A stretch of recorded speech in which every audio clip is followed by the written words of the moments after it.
జిల్లా న్యాయస్థానం ఉత్తర్వుల్ని ధిక్కరించిన తెలుగుదేశం నేతలపై చర్యలు తీసుకోవాలని మాజీ శాసనసభ్యులు డాక్టర్ గోపిరెడ్డి శ్రీనివాసరెడ్డి అన్నారు.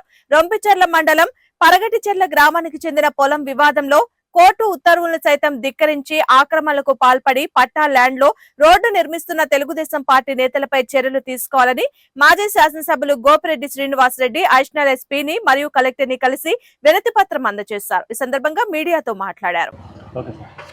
మీడియా సోదరులందరికీ నమస్కారాలు తెలియజేస్తూ ఈరోజు నర్సరావుపేట నియోజకవర్గం రొంపిచెర్ల మండలం పరగటిచెర్ల గ్రామంలో నా పక్కనున్న పెద్ద ఆయన కామినేని వెంకయ్య గారు, ఈయన వైఎస్ఆర్ కాంగ్రెస్ పార్టీకి సంబంధించిన నాయకుడు. వీళ్ళ సోదరుడు కామినేని ఆది గారు, ఆయన పరగటిచెర్ల గ్రామ సర్పంచ్గా పనిచేస్తున్నారు.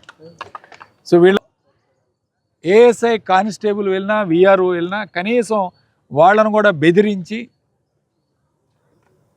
మట్టి రోడ్డు వేసే కార్యక్రమం చేస్తున్నారు. ఈరోజు ఉదయం ప్రారంభించారు. ఇదే వివాదం మీద గతంలో ఎవరైతే ఈ యొక్క రోడ్డు వేస్తున్నారో వీళ్ళ పేర్లు కందుల బ్రహ్మయ్య, కందుల ఆంజనేయులు, ఆ గ్రామానికి సంబంధించిన వాళ్ళే రైతులు. వాళ్ళిద్దరూ కూడా 1999లో కోర్టులో కూడా దాఖలు చేశారు, మాకు రోడ్డు కావాలి అని చెప్పి, ఈ పొలంలోంచి దారి కావాలని. అయితే 2010లో కోర్టు జడ్జిమెంట్ ఇచ్చింది.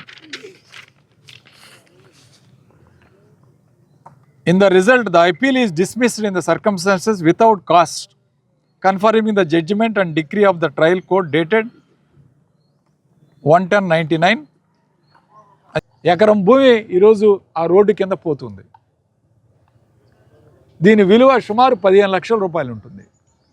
ఈరోజు నష్టం చేకూర్చే కార్యం కేవలం పార్టీకి సంబంధం. ఇప్పుడు దాకా వేయలేదు వీళ్ళు. 2010లో జడ్జిమెంట్ వచ్చినా ఇవాళ 2025 వరకు ఆ పొలంలో గంటగా రోడ్డు వేయలేదు. ఎందుకంటే అధికారంలో లేము, మాకు కుదరదులే అని చెప్పి, మాకు న్యాయం కాదని. ఈరోజు ఎందుకు వచ్చింది ఈ రోడ్డు వేసే వాళ్ళకి ఉత్సాహం కానీ రోడ్డు వేసే ధైర్యం కానీ ఎందుకు వచ్చిందని చెప్తాం. ఇది కరెక్ట్ కాదు. దీన్ని తీవ్రంగా ఖండిస్తూ నేను కోర్టుకు కూడా వెళ్తాం మళ్ళీ. కాకపోతే ఈరోజే మార్నింగే స్టార్ట్ చేశారు కాబట్టి మేము టైం లేక ఈరోజు ఎస్పీ గారిని, కలెక్టర్ గారిని కలిసి ఈరోజు ఈ యొక్క